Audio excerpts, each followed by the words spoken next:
মোৰ মৰমৰ বন্ধু বান্ধৱীসকল, প্ৰথমতে মই শিশু দিৱসৰ সকলোকে বহুত শুভেচ্ছা জনালো। আজি 14 নৱেম্বৰ, পণ্ডিত জৱাহৰলাল নেহৰুৰ জন্ম উৎসৱ।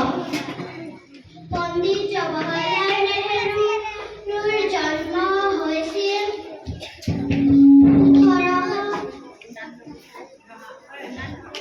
1899 চনৰ 14 নৱেম্বৰ। পণ্ডিত জৱাহৰলাল নেহৰুৰ পিতৃৰ নাম আছিল মতিলাল নেহৰু আৰু মাতৃৰ নাম